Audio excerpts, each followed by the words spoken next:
मिलाया गया हो, जल ना मिलाया गया हो, उसमें अग्नि में ना तपाया गया हो, और धेनु गाय का कोई निर्मितता से नहीं हो, गाय से ना लिया गया हो, तो अब भोजन बनाओ।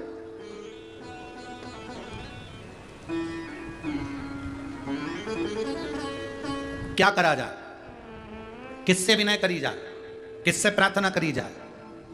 जब हम देवाधिदेव महादेव को जल समर्पित करते हैं, समझिएगा, जब हम शिव जी पर जल चढ़ाते हैं, ये शिवलिंग है, ये जलाधारी, ये पानी बह रहा है, हमने शंकर जी पे जल चढ़ाया, वो जल बहकर नीचे जाता है, ये जो जलाधारी है ये पार्वती जी का हस्त कमल है, यहाँ गणेश जी, यहाँ कार्तिक के बीच में सुख सुंदरी, ये शंकर, ऊपर से जो बूंद बूंद पानी पर गिर रहा है वो शिव जी की 5 बेटियां, जया, विषहरा, शामली बारी, दौतली, देव, ये 5 बेटियां।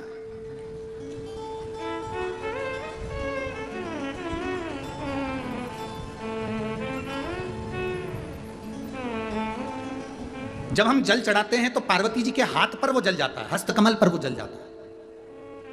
आप लोगों से 40 गांव की कथा में कहा था कि शिवलिंग जहां पर है और जलाधारी गोल है, कभी मौका मिल जाए और अपने दिल की बात अगर बहुत अड़चन में पड़े हो तो वो जलाधारी जो चारों तरफ है उसके चरण, उसको पकड़कर इस तरह से स्पर्श करना चाहिए, कम से कम 5 बार या 7 बार। अगर मंदिर में जाने की परमिशन हो और शिवलिंग का अगर आप स्पर्श कर रहे हैं तो जो जलाधारी है, जो गोल जलाधारी है, गोल, उसका स्पर्श 7-5 बार कर अपने दिल की बात कहना चाहिए।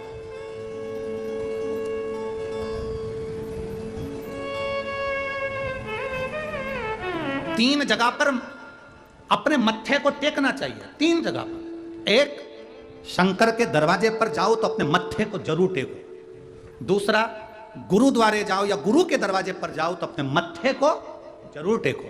और तीसरा, किसी पवित्र तीर्थ में जाओ या किसी शिव महापुराण की कथा में या पुराण की जहां कथा होती है वहां सारे तीर्थ आकर बसते हैं। हम सारे तीर्थ नहीं जा सकते तो पुराण में भी अपने मत्थे को टेक देना चाहिए, मत्थे को टेक देना चाहिए।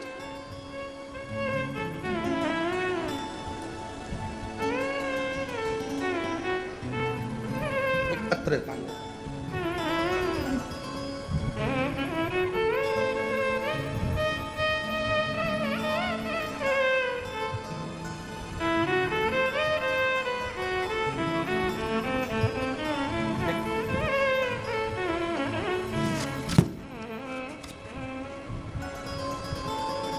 खाली भेजी पर खाली है।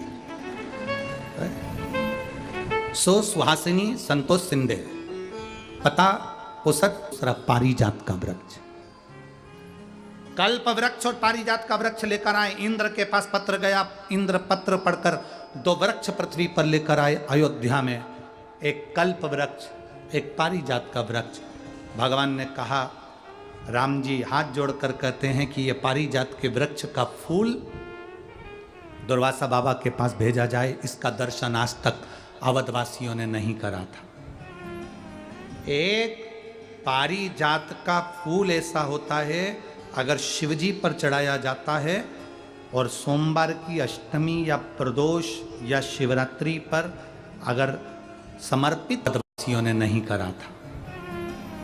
एक पारिजात का फूल ऐसा होता है, अगर शिवजी पर चढ़ाया जाता है और सोमवार की अष्टमी या प्रदोष या शिवरात्रि पर अगर समर्पित किया जाता है तो उससे हमारे को बल प्राप्त होता है। जैसे बच्चे हार जाते हैं, अब मेरी नौकरी नहीं लग रही, अब मैं पास,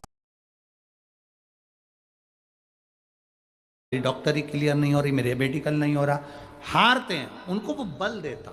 पारिजात का फूल शिव को चढ़ाने वो बल प्रदान करता। कल्प वृक्ष आया, कल्प वृक्ष से कहा अब भोजन आप दीजिए, क्योंकि अग्नि में तपा हुआ नहीं चाहिए, जल से बना हुआ नहीं चाहिए, धेनु का बना हुआ नहीं चाहिए, तो आप दीजिए। और भगवान कल्प वृक्ष ने वो भोजन अन्न प्रदान करना प्रारंभ करा। दुर्वासा बाबा प्रसन्न हो गए, शिव प्रसन्न है। मेरे अड़भंग शिव को रिझाने के लिए कोई विशेष वस्तुओं की चाह नहीं होती। मेरे भगवान भोलेनाथ को रिझाने के लिए बहुत सारे धन वैभव सत्ता की जरूरत नहीं होती। मेरे भोले बाबा को रिझाने के लिए सारी